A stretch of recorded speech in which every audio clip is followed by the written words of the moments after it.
Hello दोस्तों, कैसे हो आप। आपका स्वागत है दोस्तों मेरे YouTube चैनल स्टोरी हाउस में। तो दोस्तों आज मैं फिर हाजिर हूँ एक और नई कहानी लेके। आज की कहानी है दोस्तों माँ सीता हरण की कथा। तो दोस्तों चैनल को सब्सक्राइब करके शुरू करते हैं आज की कहानी।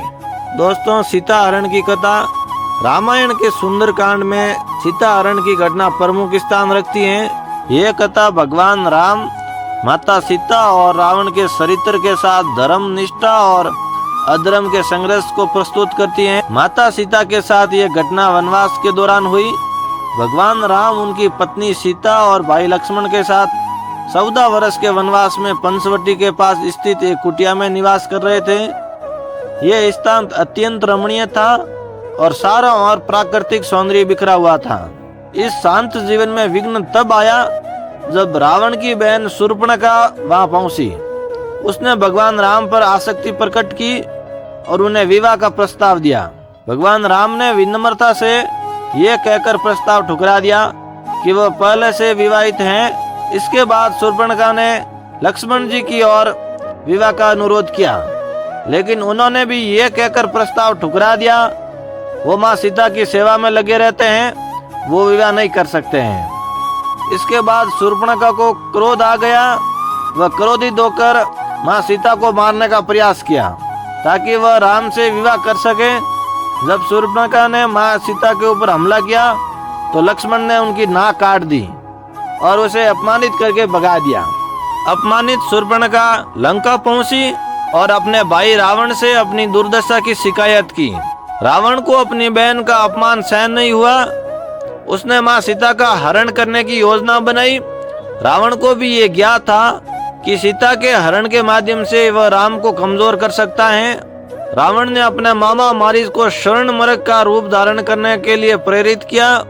मारीच ने सोने के समसमाते मृग का रूप लेकर पंचवटी के पास जाकर सीता का ध्यान आकर्षित किया।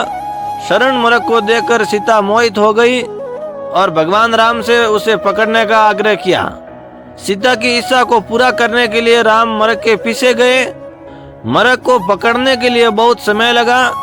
अंत में जब राम ने उसे मारा तो मारीच ने राम की आवाज में हाय लक्ष्मण चिल्लाया। मारीच की सीख सुनकर सीता भयभीत हो गई और उन्होंने लक्ष्मण से राम की सहायता करने का अनुरोध किया। लक्ष्मण ने पहले तो जाने से इनकार किया क्योंकि राम ने उन्हें सीता की रक्षा करने का दायित्व सौंपा था, लेकिन सीता के बार बार कहने और उन्हें कठोर शब्द बोलने पर लक्ष्मण विवश होकर राम की ओर चले गए। जाने से पहले लक्ष्मण ने कुटिया के चारों ओर एक सुरक्षा रेखा खींची जिसे लक्ष्मण रेखा कहा जाता है। उन्होंने माँ सीता से कहा कि इस रेखा को पार न करना। लक्ष्मण के जाते ही रावण एक तपस्वी ब्राह्मण का वेश धारण कर दिया। वेश धारण करके वो कुटिया के पास आया और उसने भीख मांगने के बहाने माँ सीता को लक्ष्मण रेखा के बाहर आने पर विवश कर दिया। जैसे ही माँ सीता लक्ष्मण रेखा को पार कर बाहर आई, रावण ने अपने वास्तविक रूप में प्रकट होकर उन्हें अपने रथ में बैठा लिया और लंका की ओर उड़ गया। रावण के हरण करते समय सीता ने सहायता के लिए पुकारा। जब माँ सीता ने सहायता की पुकार लगाई, उस दौरान जटायु नामक वरद गरुड़ ने उन्हें बचाने का प्रयास किया।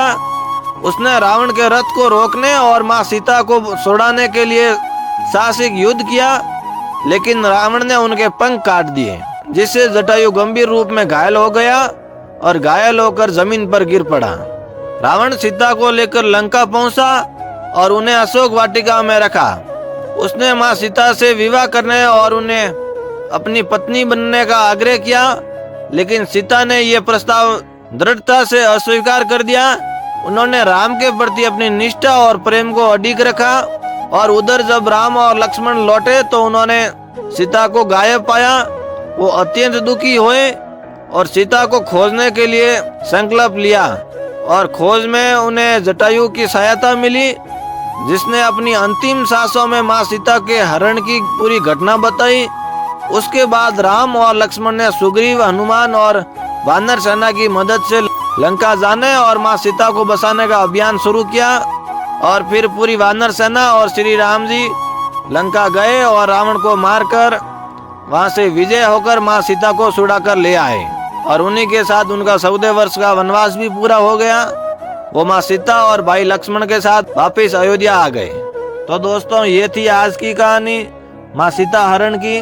सीता हरण की घटना रामायण का एक महत्वपूर्ण भाग है। ये न केवल राम और सीता के अटूट प्रेम और समर्पण को दर्शाती है, बल्कि धर्म और अधर्म के संघर्ष का प्रतीक है। सीता की दृढ़ता, राम का संकल्प और रावण का अहंकार इस कथा को कलजयी बनाते हैं। तो दोस्तों आज की कहानी अगर आपको अच्छी लगी हो तो वीडियो को एक लाइक कर दीजिए और चैनल को सब्सक्राइब कर लीजिए। दोस्तों मिलते हैं दोस्तों एक और नए वीडियो में। तब तक श्री राम जी आपको खुश रखें और आपको आनंदमय रखें दोस्तों।